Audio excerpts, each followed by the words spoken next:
cette conférence de presse. Je vous remercie.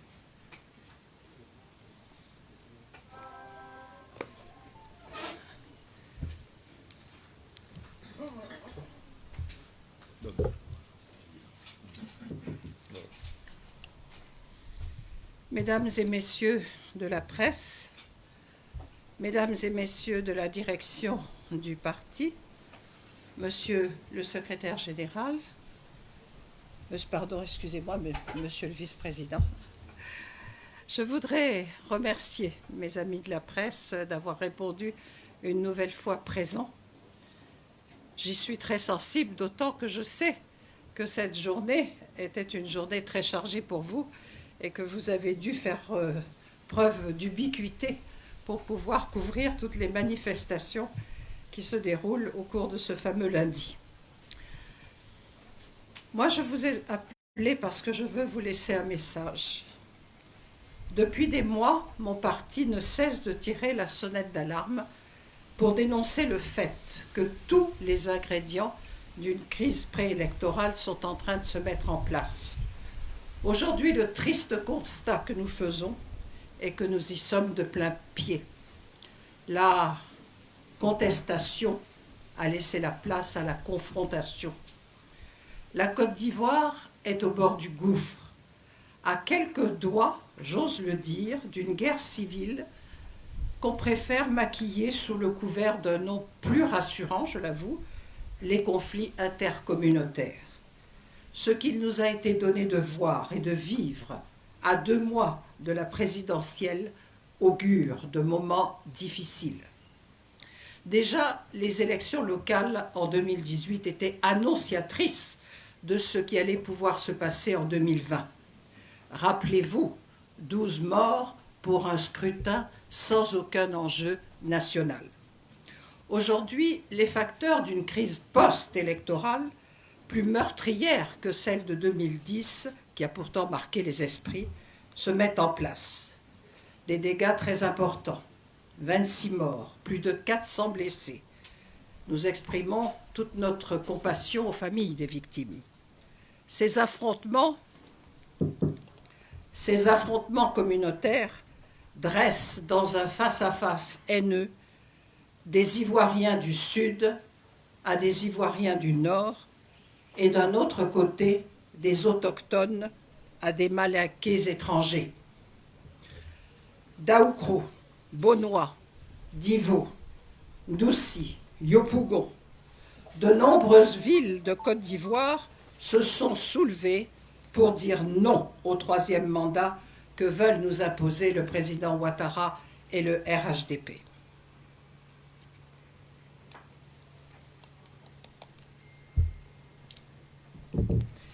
C'est cette réalité qu'il faut prendre en compte parce qu'elle piétine le droit et le contrat social qui devrait unir les Ivoiriens. A-t-on le droit de se boucher les oreilles quand des appels au meurtre visent des cibles ethniques précises et se répandent sur les réseaux sociaux sans que cela ne provoque la moindre réaction des autorités, alors que des cyberactivistes sont en prison pour moins que cela?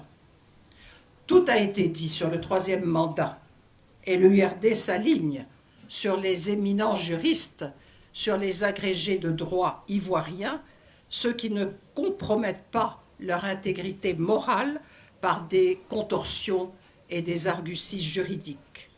Trop d'images, trop de déclarations, trop de vidéos circulent qui corroborent qu'en 2016, le RHDP présentait la Constitution comme ne permettant pas au président de la République de briguer un 3e mandat.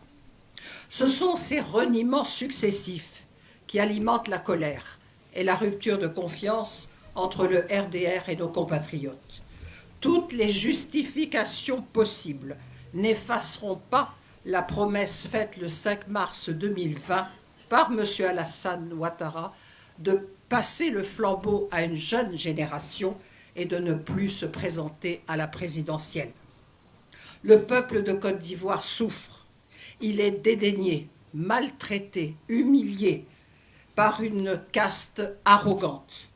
En même temps qu'on interdit les marches à l'opposition et qu'elles sont réprimées avec une violence démesurée, le RHDP fait défiler ses marcheurs les 13 et 22 août à Abobo et au Félicia avec banderoles à l'appui, encadrés par des forces de police qui leur ouvraient le chemin.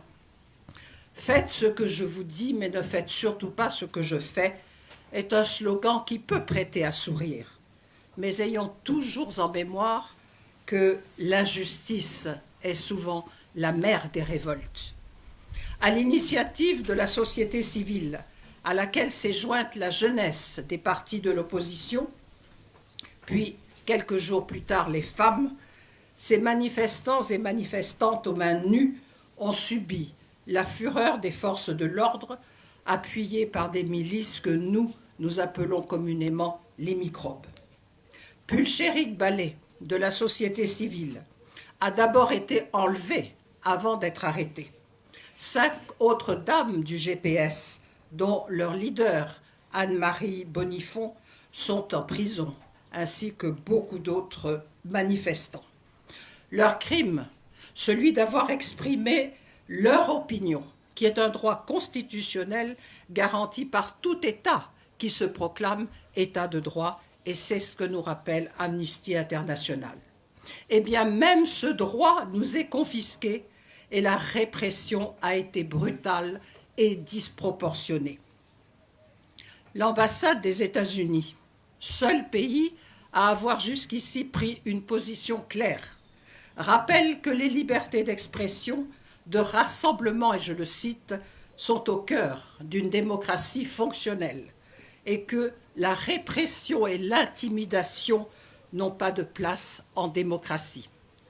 La première puissance au monde exhorte, et je cite encore, les forces de sécurité à respecter les droits des citoyens, y compris celui de participer à des manifestations pacifiques. Oui, la Côte d'Ivoire va mal, même si la communauté internationale reste très silencieuse et très timorée. L'Union européenne déplore les morts, mais ne condamne pas. La CEDEAO est dans nos murs, et là aussi je cite, pour une évaluation de l'état de préparation des différentes institutions impliquées dans le processus électoral, alors que le protocole additionnel de la CEDEAO épingle et condamne les troisièmes mandats. Oui, je le répète, la Côte d'Ivoire va mal, avec des tensions de plus en plus vives et une réconciliation qui n'est qu'un rêve enfoui, un leurre flétri à la veille d'un scrutin de tous les dangers.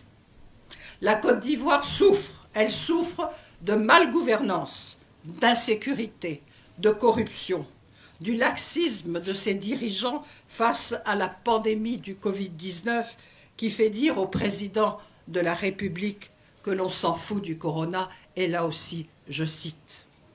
Quant au processus électoral, il est mal enclenché. Nous nous battons pour une CEI respectable, indépendante du pouvoir. Et la seule réponse que nous obtenons, c'est au premier coup chaos, qui aujourd'hui a remplacé le fameux « tout est géré, tout est bouclé ».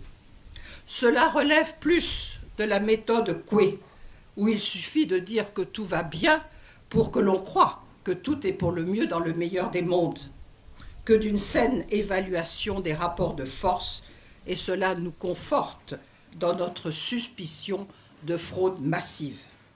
C'est pourquoi nous réclamons un audit international de la liste électorale truffée d'irrégularités et d'inepties.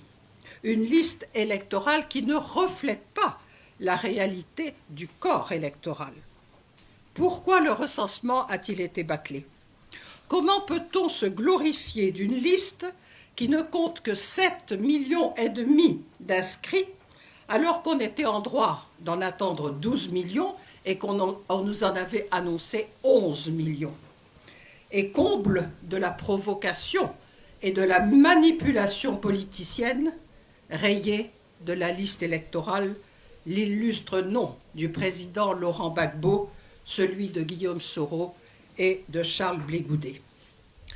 Je m'interroge, où sont les peureux?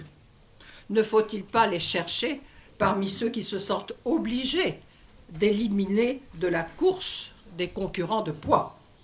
Aussi, l'URD, fidèle à ses convictions et cohérente avec ses engagements et sa ligne de conduite, estime que les conditions d'une élection paisible, transparente et crédible ne sont pas remplies. Je décide donc, avec l'accord de mon parti, de me retirer de l'élection présidentielle et de retirer ma candidature à l'élection du 31 octobre. L'URD a toujours affirmé sa volonté de participer aux élections, mais pas à n'importe quelles conditions. Nous ne voulons plus que les Ivoiriens meurent pour un scrutin. L'URD se refuse à envoyer à l'abattoir sans une réconciliation effective qui implique la libération de tous les détenus politiques, de tous les détenus d'opinion, des femmes ainsi que des 5 députés. L'URD ne peut cautionner le braquage électoral que constitue le 3e mandat du chef de l'État.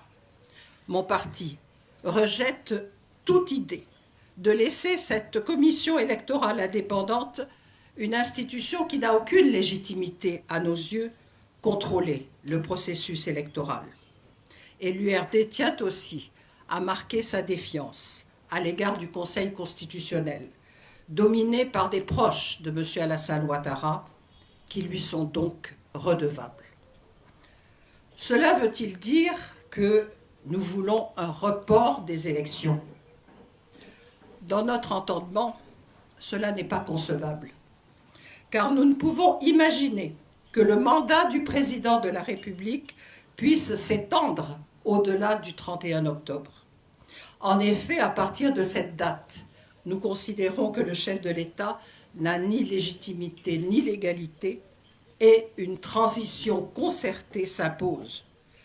Le scénario à la malienne nous interpelle. Et ce n'est pas en assiégeant un peuple, en voulant le priver de soins ou en l'affamant que l'on redresse une situation. Alors, faut-il que le processus électoral soit suspendu? Ce serait la solution la plus sage, à notre sens, celle qui ouvrirait la voie à un dialogue politique que nous réclamons depuis longtemps, à la concertation nationale et à la transition. En effet, l'idée d'une transition fait son chemin, malgré le refus dédaigneux et catégorique des autorités. Il nous paraît essentiel d'élaborer un nouveau contrat social qui permettra aux Ivoiriens de se retrouver, de tout mettre en place, de tout mettre à plat, de se mettre d'accord sur l'essentiel. La transition concertée permettra la tenue d'un dialogue inclusif pour aboutir à l'instauration d'un régime démocratique sain et durable et d'un processus électoral qui, in fine, traduira véritablement le choix des électeurs. Je sais que mes détracteurs vont soit parler d'un non-événement, soit mettre en avant mon parti, ou du moins mettre en avant pour mon parti l'impossibilité de répondre aux exigences de la CEI. Je tiens à dire que nous avons su mobiliser le nombre de signatures exigées pour les 17 régions. Ce fut laborieux, je ne vous le cache pas. Ce fut dispendieux également. Nous ne sommes pas contre le principe du parrainage, mais le mode opératoire mis en place est extrêmement complexe. Un tel bouleversement dans nos usages ne se décide pas à quelques mois d'un scrutin et aurait dû faire l'objet d'une forte sensibilisation auprès des électeurs et également des partis politiques. Il est temps que le débat politicien laisse enfin la place à la présentation des projets de société. Nos compatriotes sont fatigués des joutes de la classe politique et souhaiteraient que l'on pense un peu à eux, à leurs préoccupations. Comment lutter contre la vie chère, obtenir des logements décents, avoir un système de santé efficace, une éducation à niveau, une justice indépendante, etc., etc. Je demande aux militants de l'URD, à nos sympathisants, à tous ceux qui croient en nous, de ne pas avoir de regrets. Notre congrès du 1er août et la mobilisation qu'a suscité l'annonce de ma candidature ont donné un nouvel élan au parti et tracé une nouvelle trajectoire dynamique qui se traduira certainement, je l'espère, par une plus forte implantation dans toutes les régions de Côte d'Ivoire. À tous les partis frères des plateformes EDS, CDRP et aux partis leaders, l'URD réaffirme sa solidarité dans ce combat national que mène toute l'opposition ivoirienne, non seulement pour réformer le processus électoral, mais pour sauver la Côte d'Ivoire des griffes de la dictature qui l'étouffe. Je reste persuadé que notre engagement commun portera ses fruits et nous amènera vers la victoire finale. Je vous remercie. Que Dieu veille sur chacun d'entre vous. Merci donc à Madame la présidente de l'URD pour ce propos. C'était plutôt. Allô. Maintenant, nous allons Vous demander de bien vouloir sacrifier à la tradition des questions après. Donc, nous avons déjà. Bon, je pense qu'on est dans une salle où on peut s'entendre, les micros sont un peu. Voilà, allez-y. Je suis Simplice Salah. On va pouvoir porter, il n'y a pas de souci. Non, excuse-moi, c'est pour. Ah, d'accord. Je suis Simplice Salah, au journal Le Temps. Madame la Présidente, ce matin, nous avons été témoins du dépôt de candidature du président Laurent Gbagbo. Avant lui, nous avons été témoins d'autres dépôts de candidature. Et il y en a encore qui sont en vue, certainement, jusqu'à ce que minuit arrive. Et qui sont membres des plateformes de l'opposition. Alors, s'il devait arriver que l'URD fasse un choix de soutien de candidature entre Laurent Gbagbo, Mamadou Koulibaly et d'autres, le président Bédié aussi, quel va être le choix de l'URD? Merci. Merci donc, M. Allard.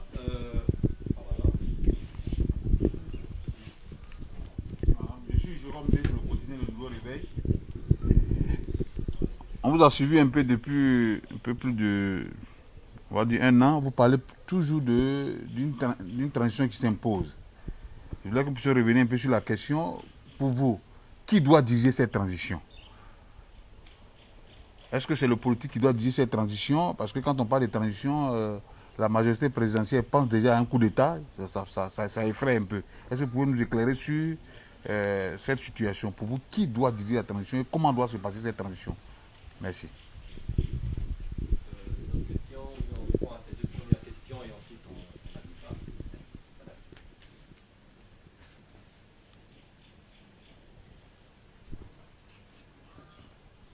Bien, monsieur Allard, si vous avez bien compris, c'est de savoir ce que ferait ou ce que doit faire l'URD entre les différentes candidatures qui sont en train d'être déposées, qui sont en plus mes alliés. Donc justement, je crois que la réponse est dans le terme d'alliés. Vous savez que l'URD travaille depuis déjà maintenant, j'ai presque envie de dire plus d'1 an, en étroite collaboration avec aussi bien EDS qu'avec la CDRP. Nous sommes tous ensemble pour mener ce combat commun et nous avons donc décidé de faire des actions communes.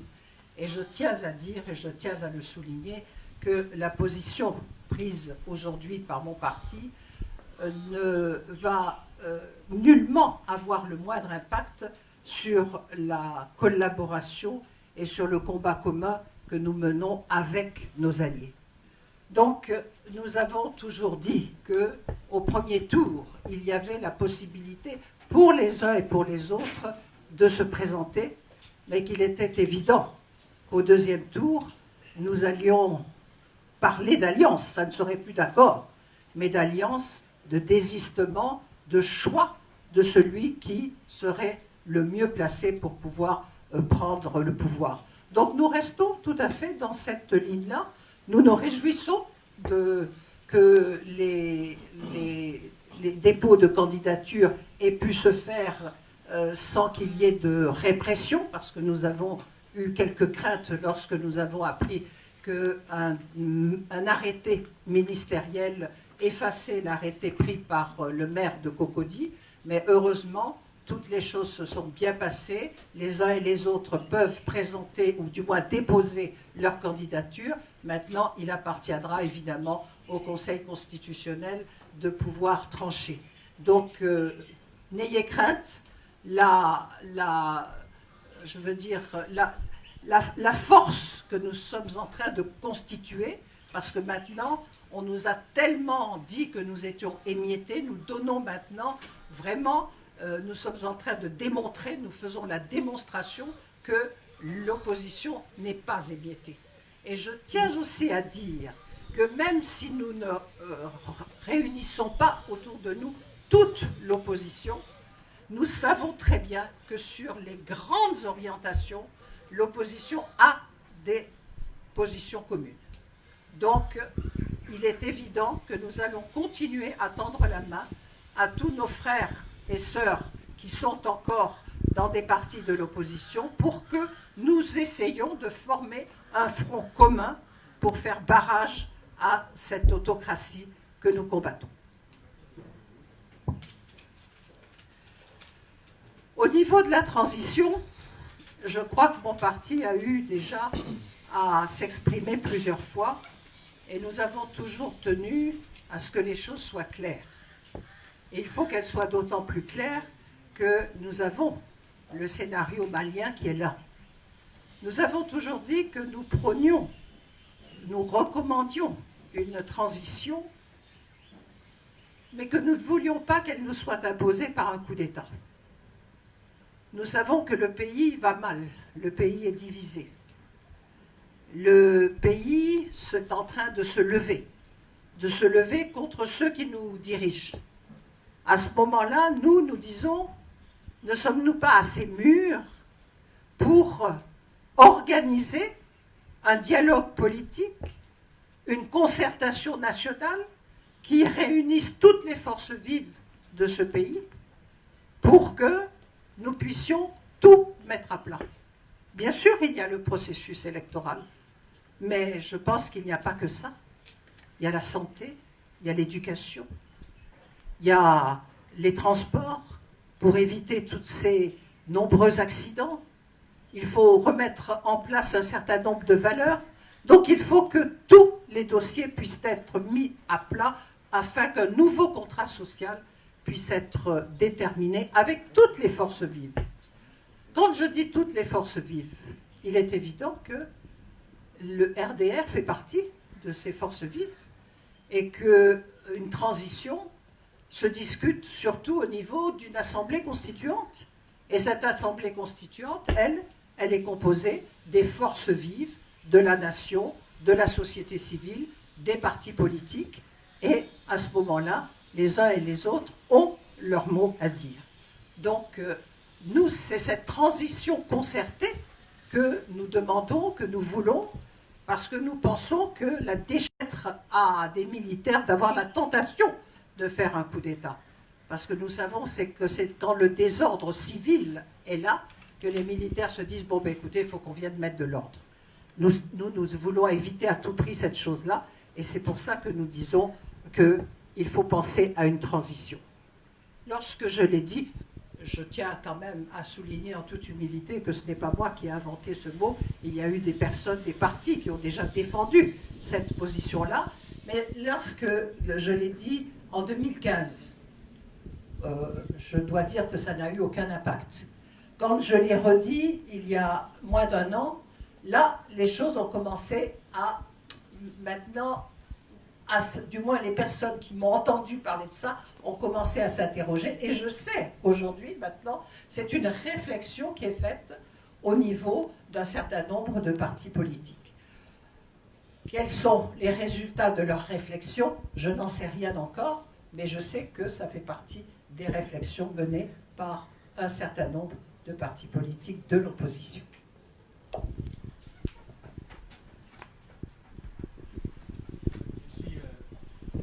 Yassé de cette info.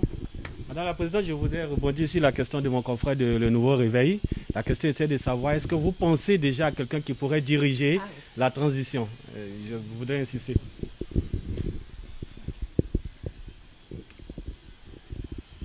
Ce serait... Si je vous disais, bon voilà, la transition sera dirigée par ci, à ce moment-là, je peux même former le nouveau gouvernement de transition.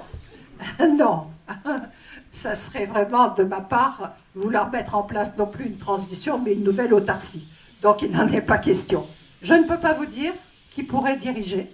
Je pense que c'est justement, ce sera le résultat de discussions, certainement passionnées, mais de discussions, de négociations qui permettront à des Ivoiriens de se retrouver ensemble et de se dire, nous n'avons qu'un seul idéal, c'est de sauver la Côte d'Ivoire.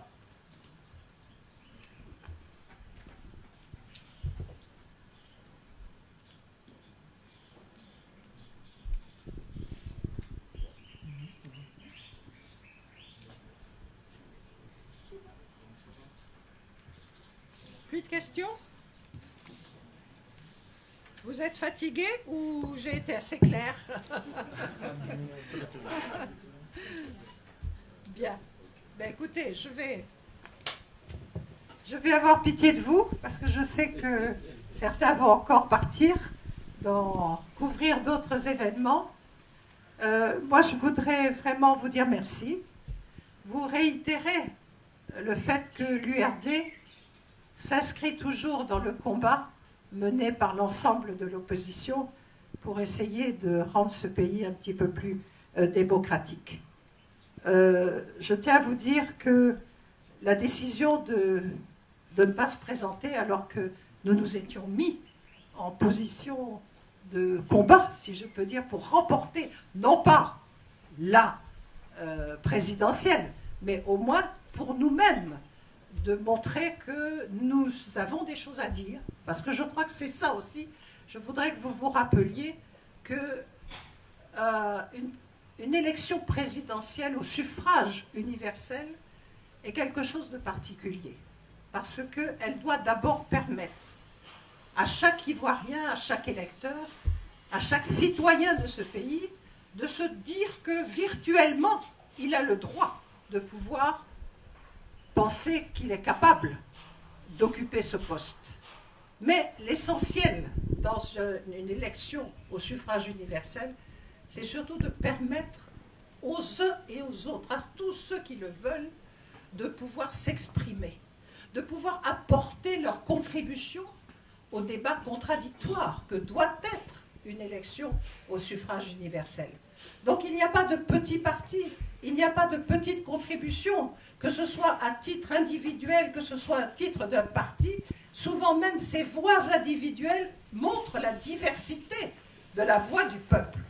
Et ils peuvent être un apport nouveau, un apport novateur dans un discours qui parfois est un peu figé entre les états-majors. Moi, je dois vous dire que j'ai un regret. Je viens d'apprendre le désistement du professeur Amoy Urbain. Je trouve que c'est dommage, parce que c'est une voie autorisée pour les arts, la culture, et en dehors même de ce domaine précis, où il aurait pu faire des propositions intéressantes, il pouvait également, je veux dire, avoir un plan d'attaque, d'analyse de la situation politique qui soit quelque chose de novateur et peut-être même d'inattendu. Donc vraiment, nous avons ce regret de dire que nous ne participons pas, nous n'avons pas, mais nous continuerons de toute façon à faire entendre notre voix et à mener ce combat aux côtés de nos alliés. C'est ce que je tenais à vous dire et à vous remercier de votre présence. Bon après-midi, bonne continuation. Merci Madame la Présidente, merci à toutes et à tous. Nous vous prions de nous rejoindre.